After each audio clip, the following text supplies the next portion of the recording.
Hello, my lovelies, and welcome back to more Final Fantasy XIV, A Realm Reborn. My name is Brenton, and last time, our Vanquish of Ifrit got us a little bit of popularity and fame, which coincided with the grand companies of the Eorzean Alliance, who wanted us to align our talents and our abilities to their ranks. And what ended up happening is that Memphilia decided it would be best if we attended the remembrance services of the Calamity in all three city-states that we are able to visit and have access to, and make our decision based on what their generals and the leaders of those nations had to say about the Calamity. Last time we went to Gridania, and today we're going to see the remembrance service in Ul'dah. Before we do that, there is one thing that I have been wanting to unlock for a while now, since we first arrived here in Gridania. Not only are we more than the appropriate level to unlock it, but we're already here in Gridania, so to save us a little bit, I guess not really save us time, but to waste a little bit of time, we're going to talk to Nojiro Marujiro and start the quest, The House That Built Death, which is not at all what it says. The house that death built. There we go. Nojiro Marujiro has a glut of gossip that he has been dying to share with someone. So, before he dies, let us hear what he has to say. If you're poking around looking for work, you must be an adventurer too. I am right? You won't find much here, I'm afraid. Seems the only things people talk about these days is a nasty bit of business down near Isamhar. Surely you've heard the stories of a strange portal suddenly appearing in the ruins down there. Hey, don't give me that look. I'm only telling you what I overheard from the whalers. That they say on the other end of some sort of labyrinth. The thing is, every time they go down there to map the place out, nothing is the same. A mystery if I've ever heard one. Frankly, I'm more than happy to let it stay a mystery. Strange apparitions, booby-trapped corridors. Going down there is nothing short of suicide. Still, the prospect of treasure is awful tempting. Ahem. Don't take my word for it, though. Head down to Isamhar and you can hear it straight from the Chocobo's mouth. Which is exactly what we're going to do. So we need to go to the South Shroud, which I don't think we've been to yet. So let me figure out how to get to the South Shroud again. So Central, and then it's all the way down here, it looks like. So it looks like we're going to be doing a little bit of running through the Central Shroud to get to where we need to go. Just thinking here really quick. Yeah, because... Oh, wait. I was going to say, I don't think we've been to the South Shroud, and yeah, we haven't. Well, we haven't yet. Let's see here. We need to go to Isamhar, which is right here. Okay. So I guess we're going to be running there because, one, wasting time's kind of fun, but it also gives me a chance to just chit-chat, enjoy the nice music here in the Black Shroud, because this is one of my favorite... This was the starting zone that I was in when I started playing Final Fantasy 14. So it's kind of nice to be hanging out here just for a brief second, listen to the nice forest music, how nice and peaceful it is. Though I will probably start running out of things to say if I don't start having a little scout sprint to our destination. I'm also just going to be opening the map every once in a while here just to be sure that I am going in the right direction, because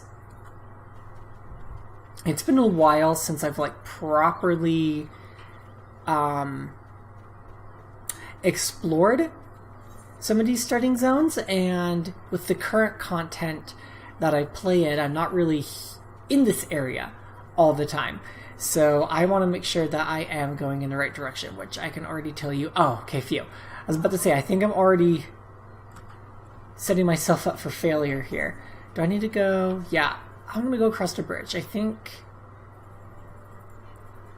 was going to say, I think I'll be fine if I cross this bridge. In fact, I'm going to be more than fine if I cross this bridge. I just need to go down over here.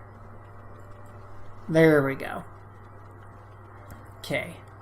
Sprinting, sprinting, sprinting along. Another thing that I'm really, really excited about with unlocking what is coming from doing this quest is that it's going to be really, really, really helpful in the future when it comes to building levels. And I'm just gonna leave it at that. I don't want to explain too much about what I'm unlocking until I actually unlock it.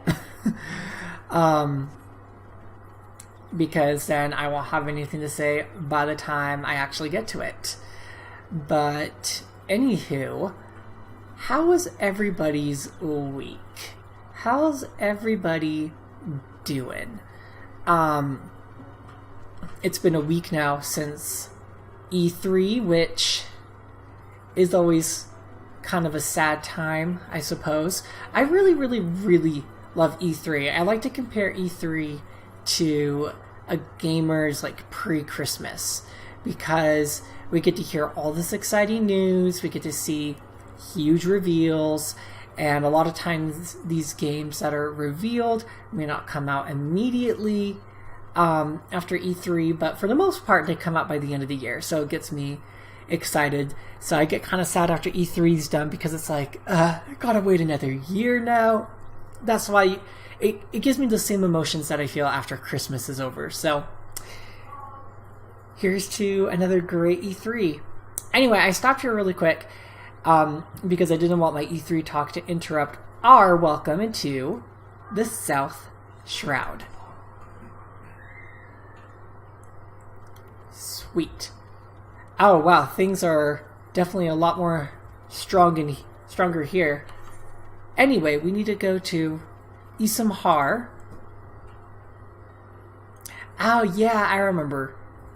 I forget how the South Shroud, what the South Shroud supposed to be like, but I remember it now.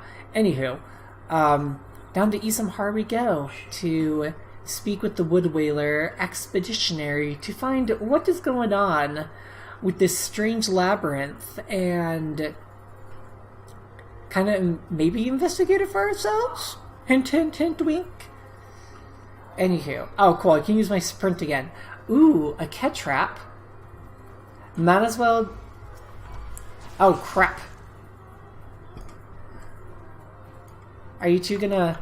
I was gonna say, if you guys are gonna start attacking me, might as well get started.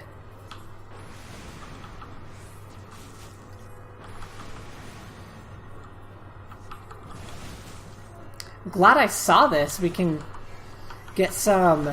What's it called? My hunting log done. Oh, I just need to kill 2 of them too, so I am home free.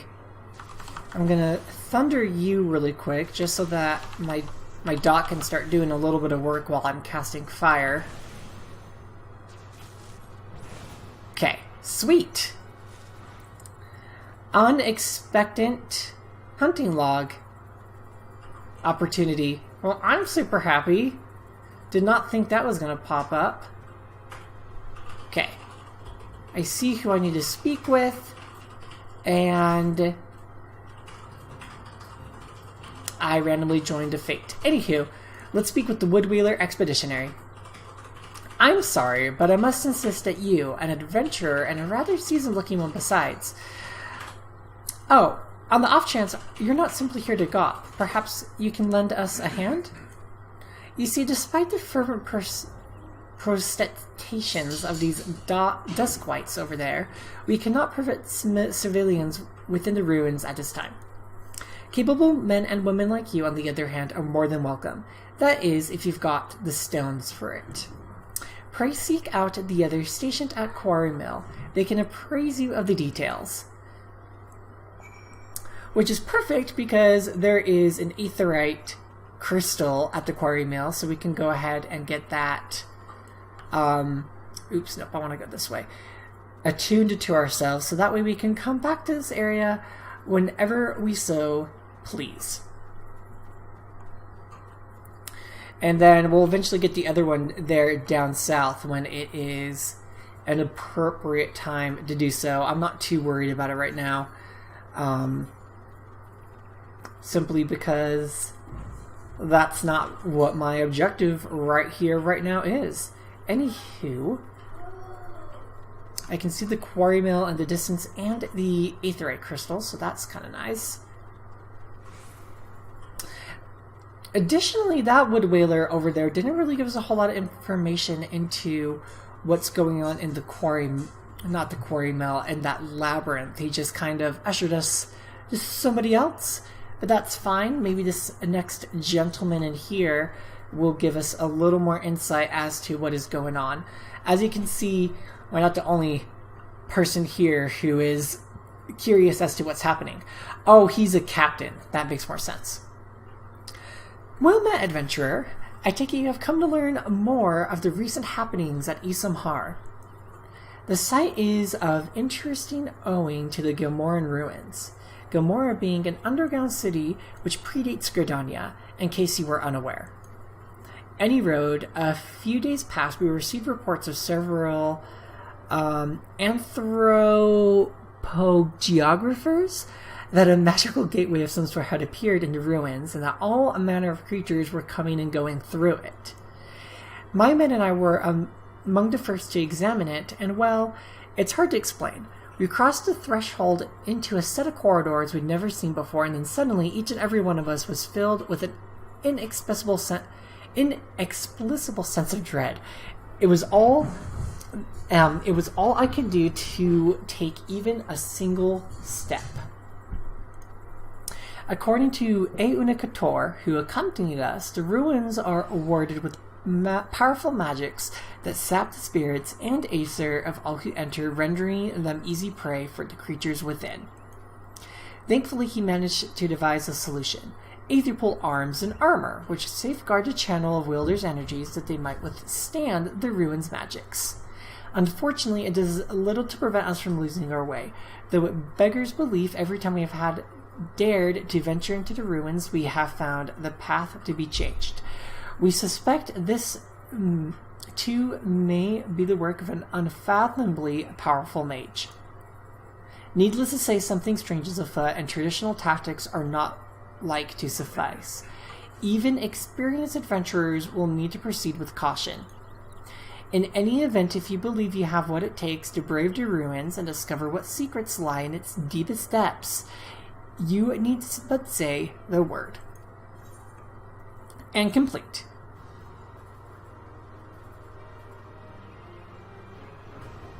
Palace of the Dead, now accessible. You may enter solo or in a party up to 4 players. When speaking to the Wood Whaler Expeditionary Captain, you will be given the option to enter with either a fixed party or a match party via the matching system. Players will start at level 1 regardless of their current class or job level. Furthermore, only aetherpool arms and aetherpool armor may be used when inside the Palace of the Dead. Each floor of the Palace of the Dead is randomly generated, including the placement of enemies, treasure coffers, and traps. Further details can be had by speaking with the Wood Whaler Expeditionary Captain. So let me give you a little rundown of Palace of the Dead, because this is actually a really, really cool story that I want to show. And right now is not the time I'm going to show it off. I'm going to have a specific video dedicated to the entire story of Palace of the Dead. I just want to do a couple of things first before I go into it. So essentially, Palace of the Dead, you start off as level 1 of your current class or job that you're currently in, and as you go through what is called a deep dungeon, you will slowly level up to the max level at the time that Palace of the Dead came out, which at the time was level 60. The way that my husband explained Palace of the Dead to me is that it gives you an opportunity to see how that class specifically plays when at that max level. The max level right now is 70, so I'm not going to be able to get the full picture of what a Thaumaturge / Black Mage is going to play like, but it will give me practice when it comes time for me to be at level 60, and what it feels like to play Black Mage at that time. And so another way that I like to describe Palace of the Dead is that it kind of feels like the Pit of 100 Trials from the Legend of Zelda franchise, where essentially you go through 10 floors, battle a bunch of monsters, fight a boss, and then move on to the next set of 10 floors. So there are 100 floors in total in Palace of the Dead. I'm not going to show off every single floor. I've already decided that I'm going to show probably the first 10 floors and then jump skip to every time we go fight a boss. But I will make sure that all the cutscenes are shown, and so that way you all know what the story behind this labyrinth is when the time comes. I'm going to specifically title that episode Palace of the Dead, so just kind of sit tight and we'll get down there and start exploring when the time is right. While we're also here, let's go ahead and talk to Niall, because he will open up the Levs of Quarrymail. Nothing here that's going to help me except the Allegan silver pieces. I'm not going to read anything that he has to say because we already know how love quests work. Anywho, I am going to do this really quick because I completely forgot that Quarrymail had love quests, and then we're going to head over to Ul'dah for the Remembrance service. So J, we're doing Trevenge, Initiate, okay. Yes, I would love to do that with a +4 recommendation. Okay, so weaken, target, and then pacify it using a bottle of solace, which we have. Okay, so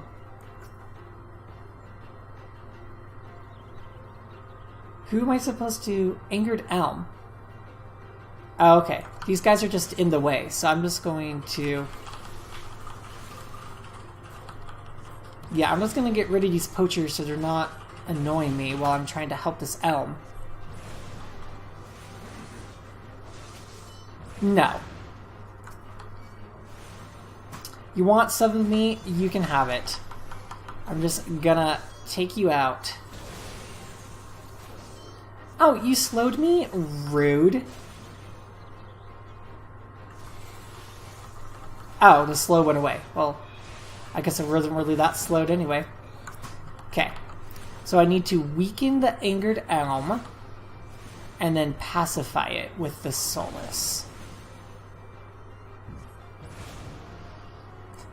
Can I Solace it now? Yay! Angered Elm is pacified. Okay, now I just need to do one more. Oh, and he's over there. Cool. Ooh, there's a treasure coffer. What's inside here, my pretty? Potion of Strength. That doesn't really help me, but... Oh, River Yarzon. Okay, we're just getting tons of stuff, like, out of the way today. Kind of excited. Okay, go ahead and start getting this guy down so we can pacify him.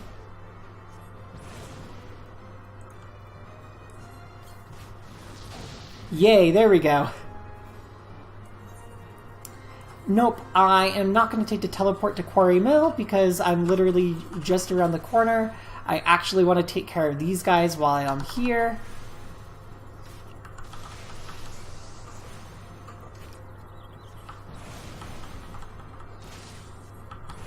No reason for me not to do my hunting log while I am out here because I feel like I've been neglecting it, and I don't like... Oh, I gotta fight 4? Good lord. Okay.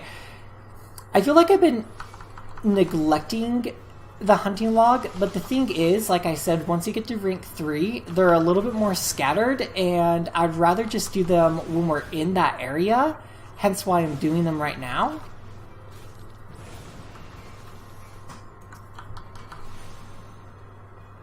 Okay, halfway done. go ahead and get Thunder on you, because that having a dot is just so nice. That little extra damage running in the background while you're trying to get your other big stuff out. Okay, I need one more, and he just so happens to be... Can I cast from here? Perfect.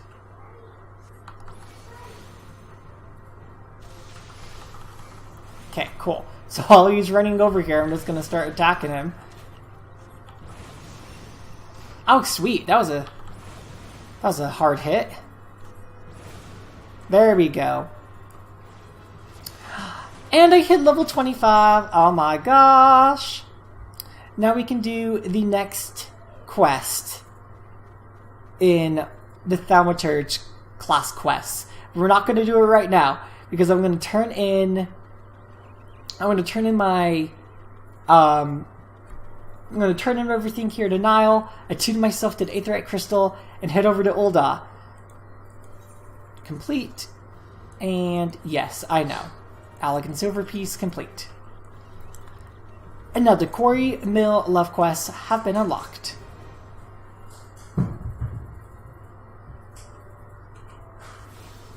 Okay. Alright. We got a lot of stuff done in that area, which I'm really happy about. So it's time to head over to Ul'dah so we can participate in those remembrance services. You know, doing all that stuff was very helpful. Because I'm not sure how long this cutscene's going to be, so I didn't want this episode to feel like it was super short. And I don't feel like it will be super short anymore. Well, I mean, over 30 minutes at least. Not like an hour long, but it won't feel like the entire episode is only 30 minutes, is what I'm trying to say. Or maybe it will. I don't know. I'm feeling good about what we're getting done. I'm not going to, like, make myself feel any less about that. Anywho, time for another voice-acted cutscene provided by Ul'dah.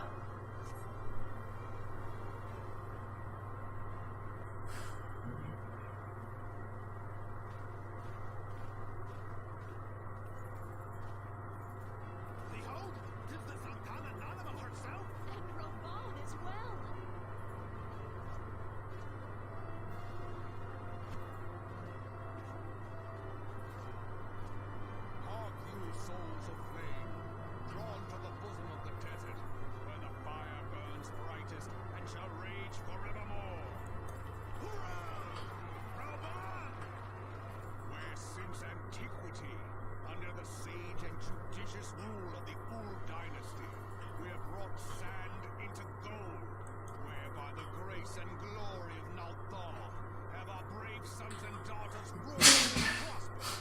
I speak of Ul'dah! There, at the Flame General's back lies the Grand Company's standard. Note the sigil. The golden scales of order leads the jewel of prosperity, the flame of might. Great and many are the gifts our nation has given the realm. In Eorzeal's darkest hour, on the killing fields of Cartano, none spent more in blood and gold than we. Thus was the 7th Imperial Legion laid low. So that's how it happened. How soon history forgets. Yet many left our gates, never to return.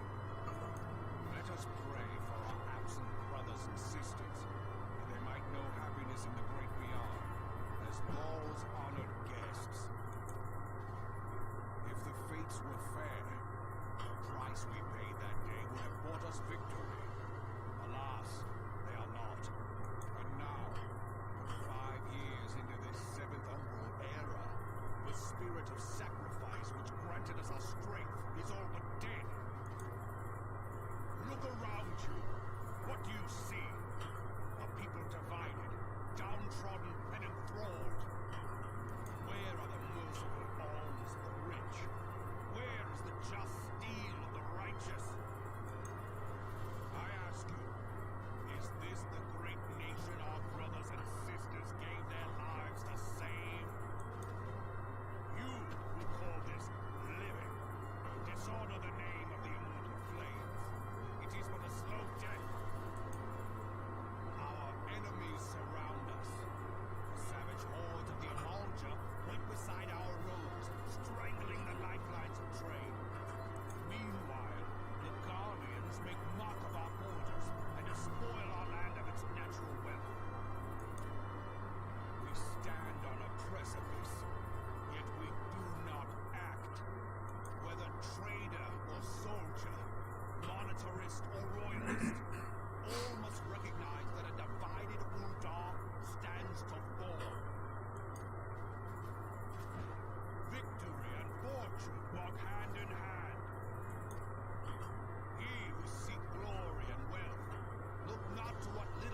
shall her people.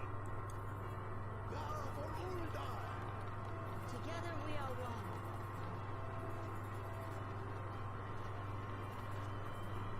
Your grace. Reborn.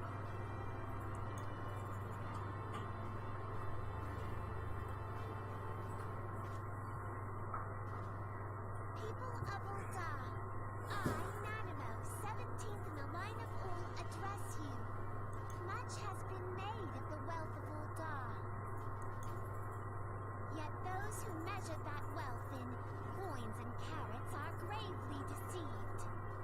For the true wealth of Ul'dah lies in the health, happiness, and hopes of her people. Beloved subjects, I bid you raise aloft the torch of Ul'dah, that her flames might serve as a beacon for all Eorzea to see. Long live Nanimo! Glory to the Sultana! For victory and fortune. Stride fearless into the inferno. For we are by fire reborn.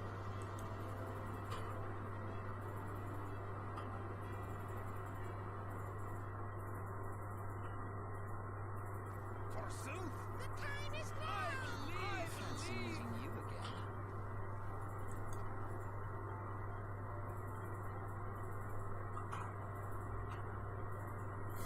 The Uldahs have a long history of conflict with the Ul'dah, the beast tribe that worships the primal Ifrit. Judging by your look of distaste, I take that you have encountered them. The Uldahs do not shy from confrontation. If aught threatens their precious prosperity, they will seek to crush it. So have they dealt with Ifrit thus far, smothering his flames each time he is stoked to life. Yet he is but one of several problems. Though they have been quiet these past 5 years, the Garleans have not gone away. Meanwhile, refugees continue to arrive in droves, and Ul'dah has no clear policy on how to deal with them. After all, not even the Sultanate's coffers are bottomless, and even assuming they had to coin, resources will never be finite. Which brings me back to the subject of Ifrit. It has been observed that the Ul'dah are summoning him with ever-increasing frequency. Every time they do so, the Ul'dah send their forces to smite the Primal, and though they irrevocably succeed, each victory is bought with blood. It is a war of attrition which they cannot well sustain. Small wonder, then, that the Immortal Flames are eager to recruit more members. At such a desperate hour, an adventure of your experience would be most welcome addition to their ranks. For this sake, I hope the Flame General's words struck a chord with you.